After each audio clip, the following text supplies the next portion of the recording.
Buenos días, buenas tardes, buenas noches, bienvenidos sean ustedes a otro programa más aquí en Radio Cero. Y pues hoy tenemos el gusto de platicar con Miguel Tapia, un escritor consumado, aunque esta es su primera novela. Tú habías escrito ya varias cuestiones de cuentos, habías participado inclusive en varias compilaciones, recuerdo la de Norte, que fue muy buena, ¿no? Sí, sí. Yo quisiera primero empezar por tu formación, porque a mí me parece interesante muchas veces cómo la formación puede afectar o beneficiar al escritor. Tú inicialmente eres ingeniero, ¿no? Después como que enmiendas el camino y te vas hacia las letras. Sin embargo, yo siento, salvo tu mejor opinión, que en esta cuestión de la ingeniería te dejó muchas cosas buenas para las letras. Es decir, toda esta cuestión de la estructura, de cómo mover estructuras en el argumento. Pero no sé, tú, ¿cómo te ayudó o cómo te perjudicó la cuestión de la ingeniería? Eh, no sé si tenga que ver con la cuestión de la estructura, creo que no. Eh, Creo que curiosamente y contra lo que se podría pensar, la ingeniería me ayudó más en un sentido estético. Lo que siempre me interesó más de la ingeniería fueron las matemáticas y la física, eh, que son, desde mi punto de vista, belleza pura. Siempre me encantó, me gustó mucho. Ahora la verdad es que desde que salí de la escuela de ingeniería no le he dedicado más tiempo, pero para mí era lo que me llamaba más la atención. Y en ese sentido creo que me dejó esa semilla plantada, ¿no? Lo de la búsqueda de la forma, eh, de la forma pura, de la forma intelectual, ¿no? Más allá de lo concreto. Y para mí se emparenta mucho con lo que veo también en la música, porque en un tiempo hice música también, y en las letras, ¿no? Yo siento que ese tres tipos de actividades siguen un mismo impulso, y es la misma sed y la misma visión lo que me ha llevado atrás de cada una de ellas. Miguel, tú has hecho traducción, has escrito cuentos, algunos otros ensayos. ¿Cuál fue el gran reto que representó para ti desarrollar una novela? Y es un trabajo de más largo aliento. Sí, pues el reto en realidad creo que fue descubrir justamente qué era lo que tenía que contener una novela, ¿no? O sea, yo había leído desde luego muchas novelas, y tenía como cierta idea hecha de cuáles eran las novelas que me gustaban y cuáles las que me gustaban menos o las que no me gustaban, pero no sabía qué tipo de novela tenía que escribir yo, ¿no? O podía escribir yo. De hecho no me lo planteé como novela este relato. Al principio pretendía ser un cuento, y un cuento corto. Desde luego fracasé estrepitosamente en hacer este cuento corto porque se me hizo enorme, y en algún momento dije, bueno, esto tiene que ser, esto es otra cosa, ¿no? El texto me pedía muchas cosas más. Entonces yo empecé a dejarme ir, y a escribir, y a escribir, y a escribir. Y después fue una cosa como ir descubriendo en lo que yo iba escribiendo, tratar de identificar una forma, ¿no? O sea, qué es lo que esto intenta decir, qué es lo que esto intenta contar. Y eso fue una parte, quizá la parte más difícil, ¿no? De preguntarme qué tipo de historia estaba intentando contar. Y al final me encontré como con una masa de texto, ¿no? Que era como el material, con el que trabaja un escultor tal vez, ¿no? Y me sentí como el escultor que ve una piedra, de un material que le gusta, y que al ver la piedra imagina una figura, ¿no? Hecha de esa piedra. Y entonces allá hay que comenzar a tallar. Y me puse a retrabajar el texto, a tallarlo hasta encontrar una forma que yo intuía, más que veía, y que poco a poco fue realizándose, ¿no? Tú eres oriundo de Culiacán, pero hoy ya vives en París, ¿no? Sí. Y no obstante esto, yo veo en tus escritos, en los cuentos que has hecho, que siempre hay una evocación al universo, a la forma de vida de Sinaloa, a la forma de vida del norte de la ciudad, de la República. ¿Qué tan difícil es voltear a ver ese mundo desde una ciudad cosmopolita, desde París, verlo y recuperarlo tal cual. O sea, por ejemplo, en tu libro una de las cosas que más me gustó es cuando tú terminas el libro y que dice que se va riendo de la tambora, va oyendo la tambora y va con ella. Entonces yo me imaginaba a ti en tu departamento en París oyendo la tambora, ¿no? O sea, ¿qué tan difícil es? No es difícil, de hecho es una necesidad, ¿no? Ha sido una necesidad y por eso estos textos. Una necesidad y un placer, aunque es verdad que a veces puede ser un poco duro, ¿no? Tratar de volver de esa manera a la tierra y a todas estas costumbres y todas estas tradiciones.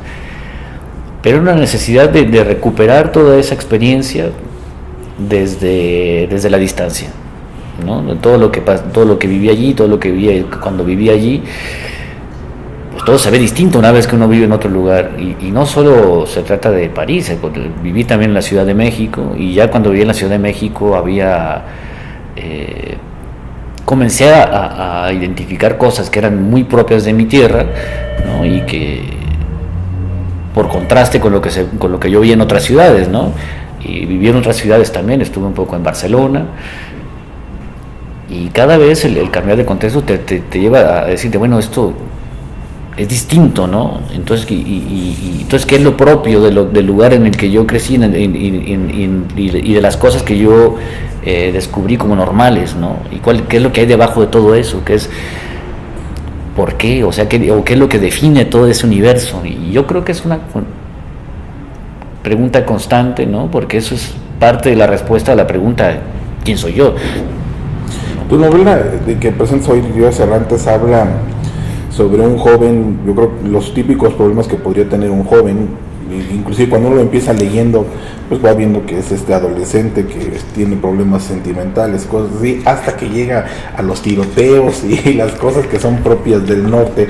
Yo te comentaba al inicio, antes de que empezara la entrevista, que a mí me parecía interesante porque era un trabajo que yo confronté con esta novela de Gazapo de Gustavo Sainz o con La tumba de José Agustín, y veía dos formas de expresar las problemáticas de la adolescencia. Mientras que uno tenía problemas existenciales, este muchacho como que los rebasa, como que los vuelve parte del escenario y convive con ellos.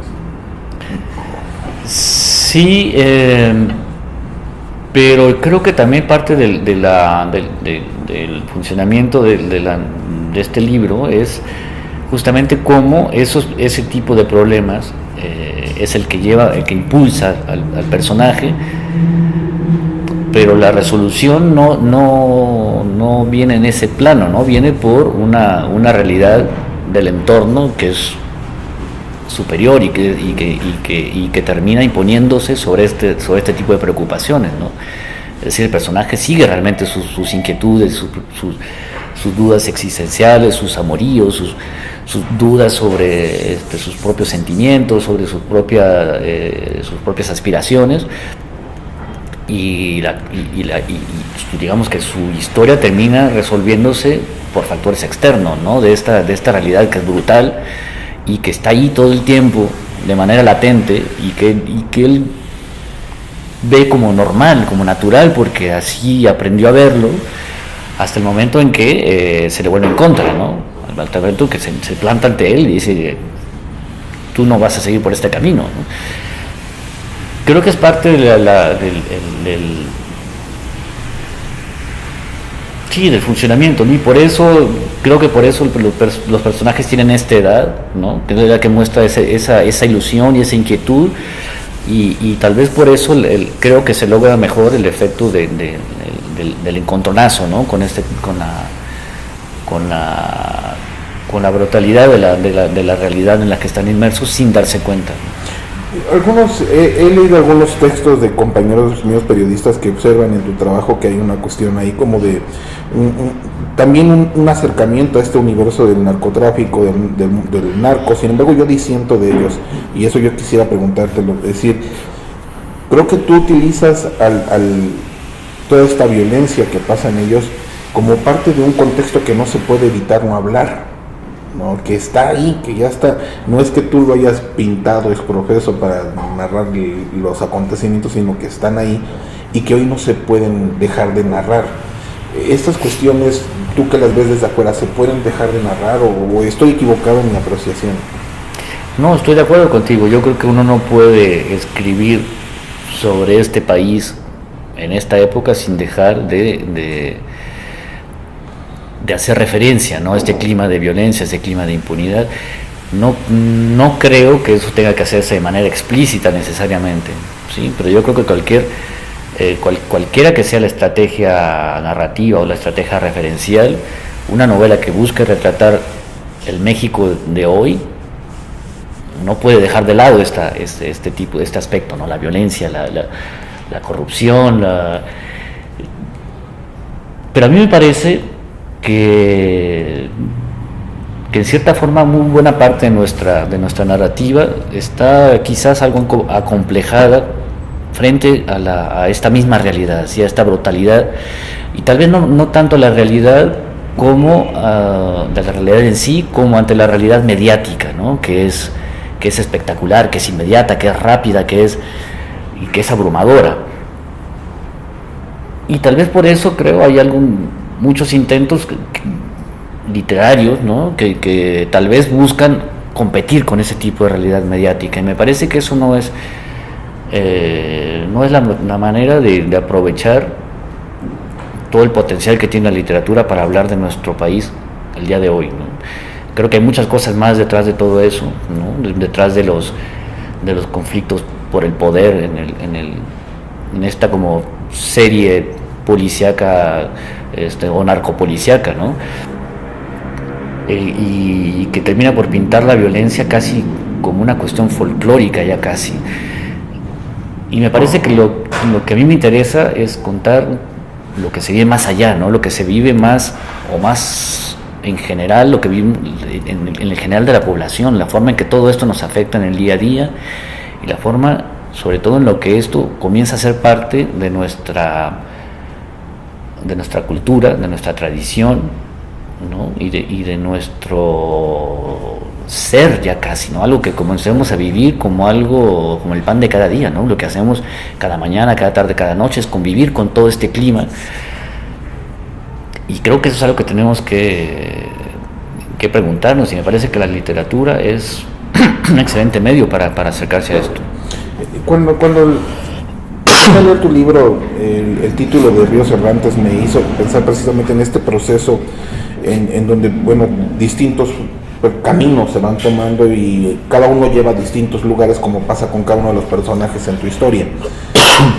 Sin embargo, una de las cosas que denoté en la forma en que estos personajes van interactuándose y el universo de este adolescente que va operando ahí es que, ni mucho atendiendo esto que observabas hace un momento de la tradición ya se vuelve, inclusive hasta la forma en que se apropian de la tradición es distinta. Es decir, es un muchacho que no sigue las reglas que le habían establecido sus padres, porque no considera pertinente, las considera caducas, obsoletas en muchas cosas, pero sí se deja guiar por muchas prácticas idiosincráticas de la misma comunidad en Culiacán, en Sinaloa. Es decir, hoy tú, ¿cómo observas tú este proceso como persona del norte, de la tradición, y cómo intentas trabajar tú este concepto de la tradición en la novela? Mira, yo creo que justamente eso es una de las cosas que me preocupan con el actual clima social y político, es que está cambiando a tal punto la forma de vivir de nuestra población, que incluso comienza a remodelar las tradiciones, ¿no? O empieza ya a mezclarse, ¿no?, a darle una nueva forma a esas tradiciones que están siendo como reinterpretadas desde otro punto de vista, un punto de vista que asume todo este clima de violencia y de corrupción como algo natural, propio e intrínseco casi a la región, ¿no? Y me parece que eso es lamentable. No es el caso en toda la población, desde luego, pero creo que se está viendo cada vez más y cada vez es más visible y cada vez es más aceptado. Y eso me parece preocupante porque quiere decir que hemos estado inmersos en este clima durante mucho tiempo sin lograr revertirlo, ¿no? O sea que la cuestión se instala cada vez más, y mientras más se instala, más difícil va a ser volver atrás, ¿no? O no necesariamente volver atrás, sino ir adelante, pero en otra dirección, hacia otro lado. Entonces es justamente la forma en que la tradición parece ser reinterpretada desde este punto de vista, ¿no? Que me parece que el asunto es más preocupante quizás de lo que creíamos, ¿no? Y es más preocupante sobre todo que la narrativa que nos pinta el problema como un problema entre megabandidos que se pelean entre ellos, ¿no? Que es otra de las cuestiones que me llamó interesante hoy, me llamó mucho la atención en tu texto. Hoy el adolescente ya no se puede permitir ser adolescente, ser el que está experimentando, que está probando las cosas, sino que ya puede haber decisiones que hasta pueden ser de vida o muerte. Sí.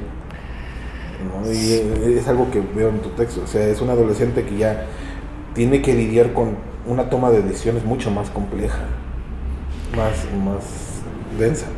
Sí, y eso es algo que se vive con completa naturalidad, como algo normal, y que limita en muchísimo las opciones, ¿no? de los jóvenes, no solo de los jóvenes, ¿no? Pero en el caso de los jóvenes es particularmente chocante porque lo asumen de manera mucho más rápida, ¿no? O sea, se lo cuestionan menos. Y no sé, yo creo que el personaje de esta novela es alguien que es capaz todavía de cuestionárselo, no de manera muy lúcida, ¿no? Pero se lo cuestiona y resiste, ¿no? A su manera resiste, pero no pasa todo el tiempo, ¿no? En muchos casos la gente no resiste, y eso es triste, ¿no? Eso es triste, no resiste, no imaginan opciones, pues, no se atreven a imaginar opciones. ¿Qué es lo que sigue ahora en tu trabajo? ¿Qué es lo que viene? O sea, esta novela particularmente a mí me pareció muy buena, ¿no? ¿Qué es lo que vendrías ahora? ¿Qué seguiría en tu trabajo para el 2018? Porque ese trabajo lo terminas en el 17, ¿no? Que lo estás presentando en el 18. Se publicó en el 17, claro, sí, hace 2 meses salió la publicación. Y hay otra novela por ahí en curso, ¿no? Que aborda más o menos la misma región y un poco y por ende las mismas temáticas o temáticas cercanas, ¿no? De otra manera, pero digamos que no terminamos de explorar este tema, ¿no? No sé si algún día voy a terminar, pero eso es algo que me sigue levantando, que me sigue preocupando y que me sigue interrogando y que necesito seguir explorando. Una última pregunta que te quisiera hacer, y particularmente a partir de esta idea del adolescente, tú que estás en París y que tienes cierto contacto con la juventud de allá, aquí tenemos nuestro problema con los narcos, pero allá tienen un problema con el terrorismo y con todas las presiones policíacas. ¿Qué similitudes encuentras en la forma en que los adolescentes están tratando de resolver este problema o lidiando con ello? Porque allá también yo veo que hay una tensión social, las ambulancias, las policías todo el tiempo sonando por donde quiera que tú te pares, ¿no? ¿Cómo lo ves tú? Mira, hay sin duda algunas semejanzas, sí, los problemas son muy distintos, pero hay algunas semejanzas en la forma en que cierto clima o cierta visión de las cosas se instala y comienza a convertirse en algo natural, y que ya se está viviendo entre jóvenes de tradición musulmana que crecieron en Francia y que ahora están siendo parece ser que fácilmente cooptados por estos grupos terroristas, ¿no? Y que parece algo muy, muy difícil de imaginar, ¿no? ¿Cómo pueden estos chavos dejarse convencer esas ideas, ¿no? Y de la utilidad de esos métodos, ¿no? Pero está sucediendo, ¿no? Y corren y circulan información sobre la cantidad de jóvenes que tal vez están listos, ¿no? Para intervenir o para pasar a la acción.